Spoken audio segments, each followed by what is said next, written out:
Hello students, I am back with another new topic, and in today's lecture we will cover up another small topic of cell, that is the controlling center of the cell, the headquarters of the cell, the brain of the cell.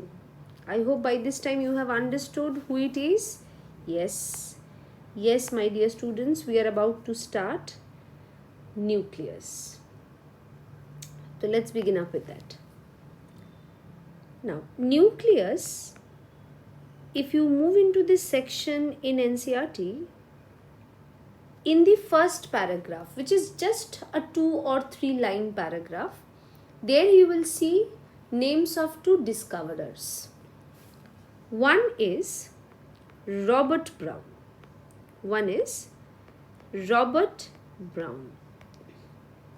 Date, rather year of discovery has been given 1831. Robert Brown, 1831. He was the scientist to first describe a nucleus. Okay, so he described nucleus. You will find the same information given in NCERT at the beginning or the introductory portion of the chapter cell, and the same has been covered in this topic as well, where it is written he described the nucleus. He has described the nucleus, but not the content of the nucleus. NCERT in the immediate next line, it is saying the content of the nucleus was later given the term chromatin by Fleming. So from there we get another name of a scientist, Fleming. He gave the term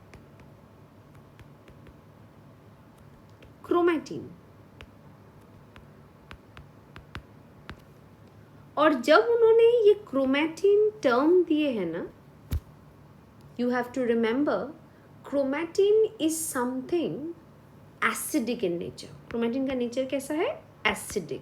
हम लोग बोलते हैं ना nucleic acid, deoxy ribo nucleic acid, ribo nucleic acid. That means chromatin का nature कैसा है? Acidic. Whenever any acidic thing needs to be studied, a basic dye is used. In the second line of NCERT, under nucleus, NCERT states that when Fleming have studied chromatin, he used a basic dye. This much only there in NCERT, basic dye. But the name of the dye is not given. And the very same question you will come across in NCERT exemplar as the first question, which was the basic dye which was used to stain chromatin by Fleming. That means the name of the dye needs to be known, and that name is hematoxylin. My dear students, ये information नहीं दिया हुआ है. NCERT में सिर्फ दिए हुए है basic dye कौन सी है, बेसिक डाई कौन सी है, बट ये नहीं दिया हुआ है मतलब डाई एसिडिक है या बेसिक है. This information has been given, but that name of the dye is not there in NCERT which I am saying in my lecture, that is haematoxylin. तो इसको अच्छे से लिख लेना, haematoxylin. It is the basic dye which is used to stain chromatin by Fleming, and from there he gave the term chromatin for the nucleus, while nucleus as an organelle was first described by Robert Brown. So in the first paragraph we came across two different named students. One is that of Robert Brown, the other is that of Fleming. One year of discovery we came across 1831. One name of a dye we came across, hematoxylin, which is a basic dye. And we understood that chromatin is something acidic. So to study that, we need a basic dye. तो इससे क्या हो गया, हमारा first paragraph जो NCERT के है वो हम लोग कवर कर दिए. नेक्स्ट, अगर तुम सेकेंड पैराग्राफ में मूव ऑन करोगे, there the second last, the third last line, a question has been asked to you, a in-text question has been sent to you, that is, Do all cell have nucleus? Do all cell have nucleus? First and foremost, let me clear you this fact. That is, mostly one cell has single nucleus. Okay, so mostly one cell has a single nucleus. You have to focus on the word most. I'm not saying all, I'm saying most. Even I'm not saying some. All बोलेंगे तो सब included है, some बोलेंगे तो कुछ ही आएंगे, most बोलेंगे तो majority आएंगे. तो तीनों words तीन अलग अलग स्टेटमेंट्स फ्रेम कर सकते हैं, and that could be asked in the statement based question. Okay, you have to remember most. Most cell has a single nucleus associated with them, and when there is a single nucleus you will give the term uninucleated for that. NCERT अपने exercise में question देके रखा है, question number 4. अगर तुम्हारे पास recent NCERT है, you can go through it and you can check across question number 4. The very first statement it says that all living organisms shows nucleus present in the cell. Present in the cell. My dear students, any idea? Is this statement true or is it false? It is definitely a false statement. It is definitely a false statement. And why are we saying it as a false statement? Because you have to remember prokaryotic cell. याद है वो line? Prokaryotic cell के नीचे लिखा हुआ है prokaryotic cell do not have a well defined nucleus. Do not, negative accent, true and false में पूछेगा. तो do not have a well defined nucleus, that means prokaryotic cell lacks a nucleus. तो if prokaryotic cell lacks a nucleus, then how can it be all? It can not be. तो you have to remember this statement is a false one. All cells of all living organism do not contain nucleus, and exception to that I said you, that is prokaryotic cell. But mostly if you come across, cells do have this brain called nucleus, and it is one per cell.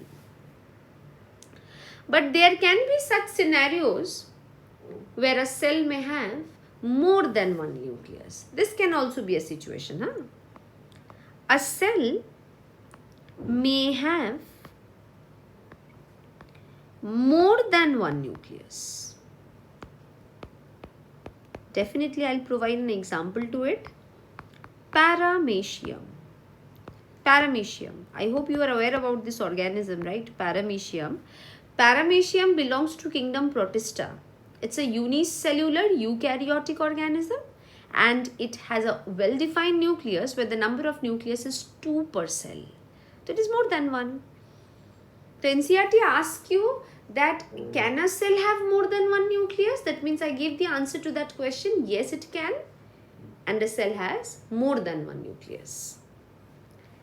Next, you have to remember that can this be possible that a cell lacks nuclei?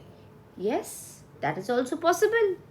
There are many eukaryotic cells which at maturity loses nucleus. NCERT is asking you examples for them. Note down.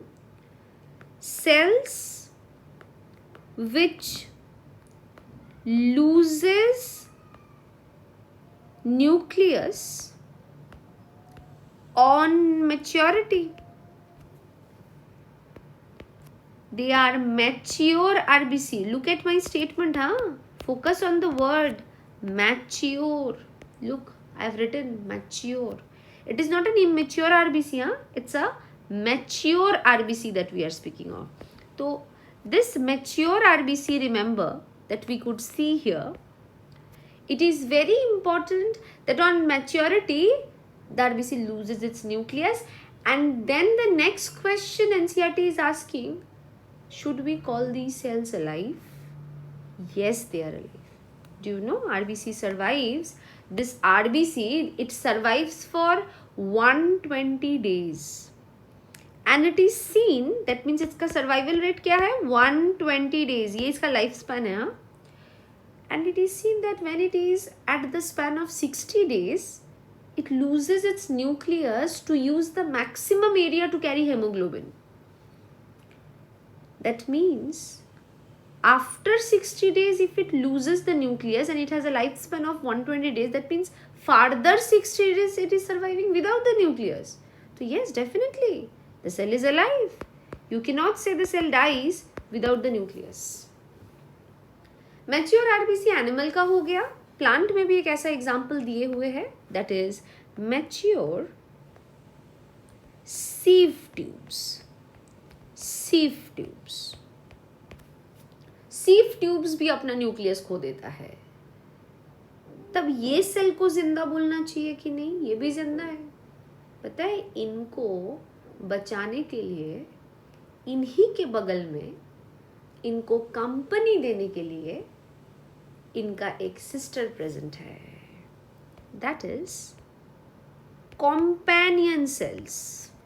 नाम देखो, company देने के लिए companion cells है. Companion cell के पास last day तक nucleus होता है और कंपेनियन सेल के न्यूक्लियस के मदद से the sieve tubes leads its life. That means without the nucleus, by getting the company of the companion cell's nucleus, the sieve tube can show its normal function. That means it is also alive. A cell can survive without nucleus provided someone is there to assist it. So these are two good examples of biology where we could see the cell is surviving without a nucleus. One good example is mature RBC. The other one is a mature sieve tube. These two are examples where cell lacks nucleus on maturity. So do remember about this condition. After this, the number of nucleus part got over. Next, we will enter into another topic, which is a part of this topic only, a subtopic basically, that is the components making the nucleus. Parts of a nucleus, components of nucleus or parts of a nucleus. If you look at the component, if you look at the structure of the nucleus, then you will be able to see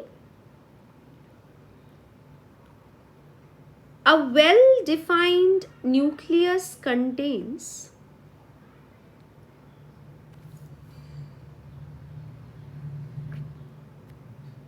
two parallel membranes. A well-defined nucleus contains two parallel membranes associated with them. That means it's a membrane bound structure, and this is called as nuclear envelope. It's called nuclear envelope where there is an outer nuclear membrane,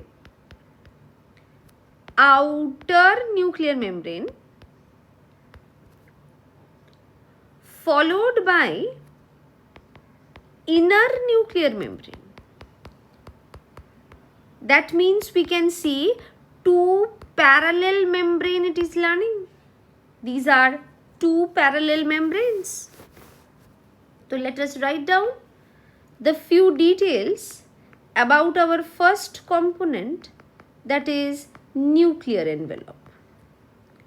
First you have to note how many membrane make the structure.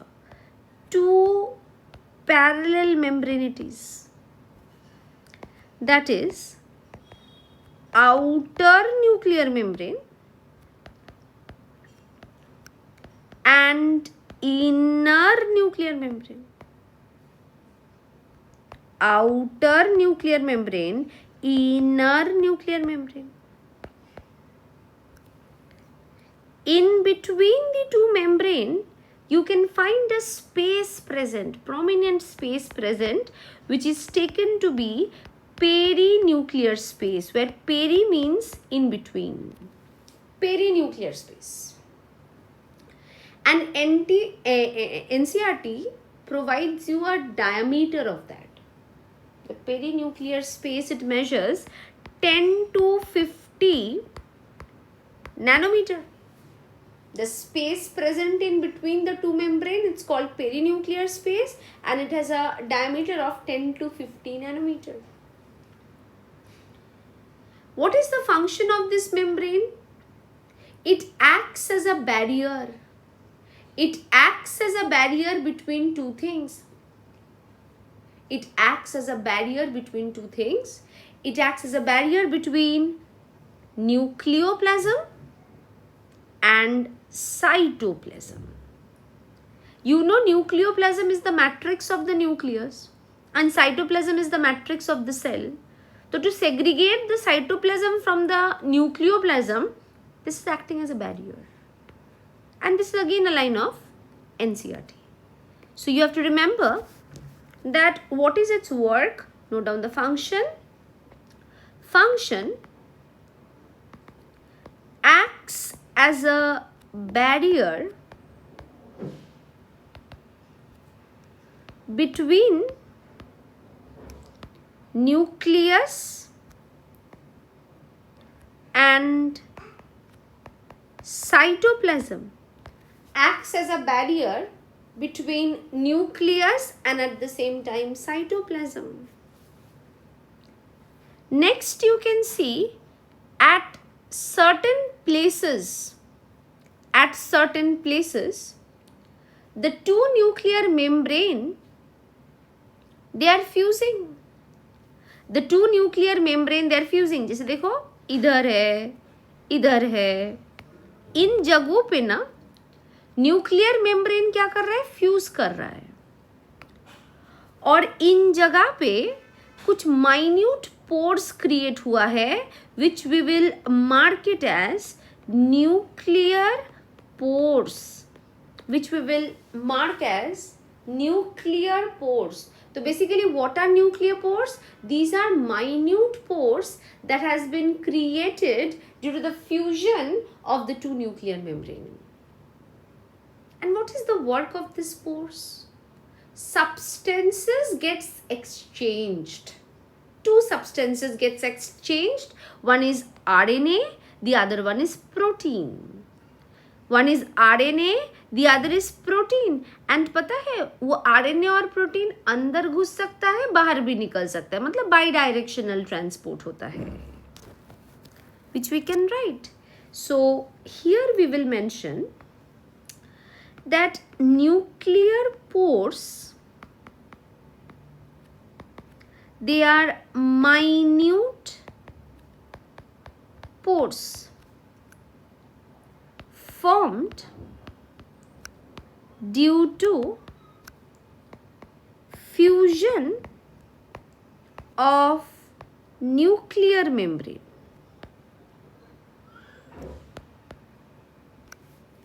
Allows passage of RNA and proteins. RNA and proteins in both directions. Substances can go in, substances may come out. That means it is allowing bidirectional transport to take place, and this line is very important, that it has been formed due to the fusion of the nuclear membrane.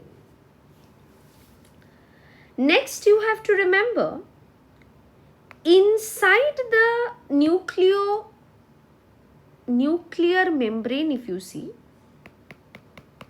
there is a fluid-filled matrix present. There is a fluid-filled matrix present.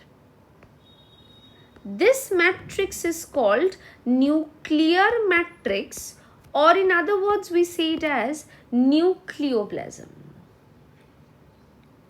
And inside the nucleoplasm you can see the presence of one or more dense spherical bodies. One or more dense spherical bodies.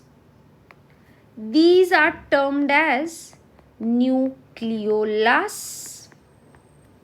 They are termed as nucleolus, and there is a presence of a loose, indistinct, thread-like structure which is called as chromatin.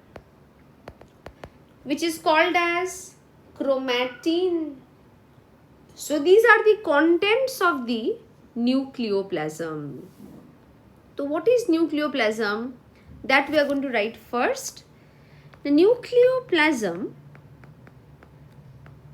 ये nucleus की matrix है, तो it is matrix of nucleus, और you can say nuclear matrix which consists of nucleolus, which is a singular, nucleoli, which is plural, and it also contains chromatin. First, I would like to describe about nucleolus. So let's proceed with that. Nucleolus. NCERT says they are one or more.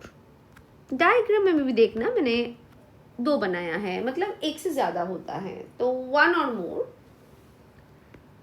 Structure कैसा है ना, spherical bodies. These are one or more spherical bodies. And पता है nucleolus अपना जो content है ना, वो रेस्ट ऑफ द न्यूक्लियस के साथ कॉन्टिन्यूअस रखा है. ये लाइन काफी इंटरेस्टिंग है जो एनसीईआरटी ने लिखा है, that the content of the nucleolus runs continuous with the rest of the nucleus. इसका मतलब न्यूक्लियोलस की अपनी कोई प्राइवेसी नहीं है. और क्यों नहीं है? क्योंकि न्यूक्लियोलस की खुद की अपनी कोई मेम्ब्रेन नहीं है. क्यों नहीं है? मैंने क्यों बोल के रीजन बताया ना, मतलब this type of statement can be asked in assertion and reason. तो देखो एनसीईआरटी ने लाइन क्या कहा, न्यूक्लियोलस से related. This is a very important line. Do put an asterisk against it. That content of nucleolus runs continuous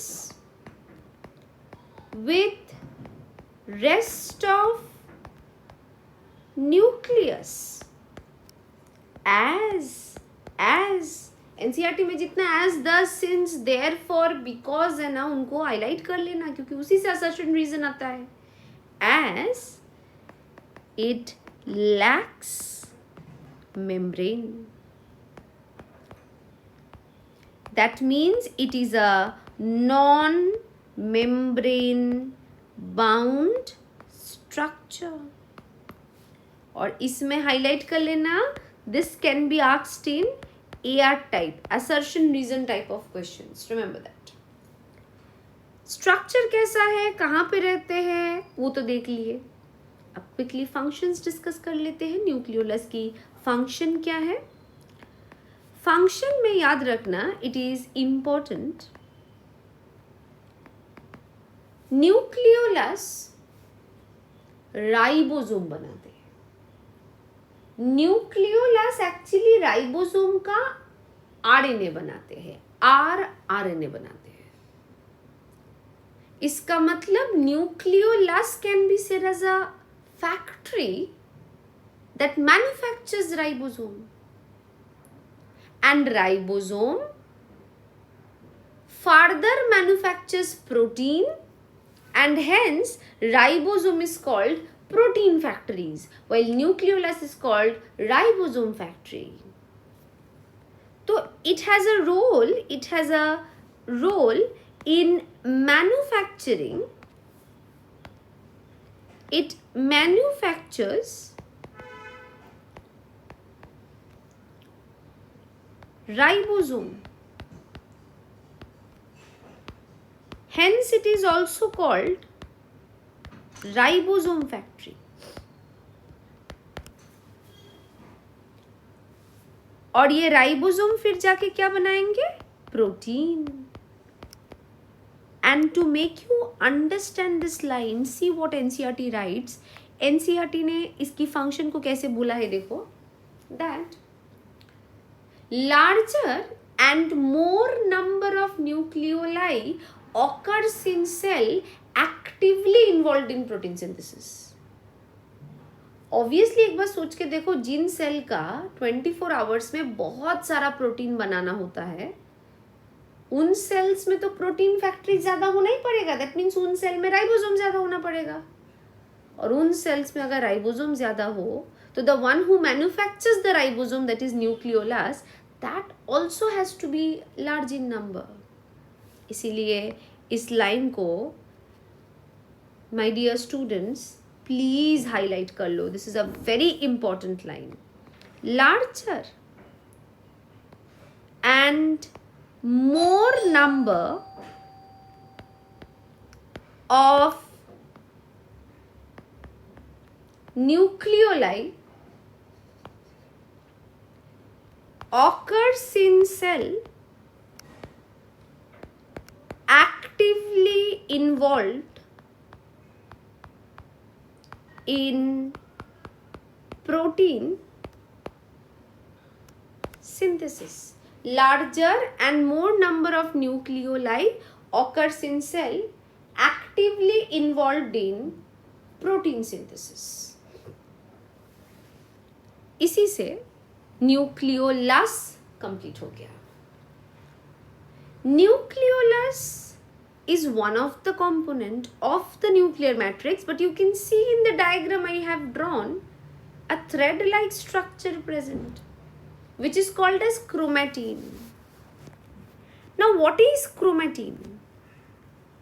Chromatin के बारे में हम लोग इधर कवर नहीं करेंगे. क्रोमैटिन के बारे में हम लोग एक सेपरेट लेक्चर बनाएंगे जहाँ पे क्रोमैटिन क्रोमोसोम की content I would like to deliver, because that is a very important concept. That's a basic concept that you should be remembering. Meanwhile, मेरे जो बच्चे बाद में ज्वाइन किए हैं उनके लिए मैं एक बार क्विकली दिखा देती हूँ what all topics we dealt today. हम लोग NCERT की न्यूक्लियस को डिस्कस कर रहे हैं. हम लोग NCERT की फर्स्ट पैराग्राफ में दो साइंटिस्ट को डिस्कवर किए हैं, Robert Brown and Fleming. And we discussed some vital lines that how many nucleus are associated per cell. Some important statement we discussed. उसके बाद हम लोग न्यूक्लियस की कंपोनेंट्स देख रहे थे, जहाँ पे हम लोग nuclear envelope, perinuclear space, nuclear pores, nucleoplasm और न्यूक्लियोलस की कंटेंट कंप्लीट कर चुके हैं. As I have promised you कि क्रोमैटिन और क्रोमोसोम इनसे रिलेटेड हम लोग एक सेपरेट लेक्चर में डिस्कस करेंगे. तो that's all for today. Soon we will meet with the concept of chromatin and chromosome. Thank you all.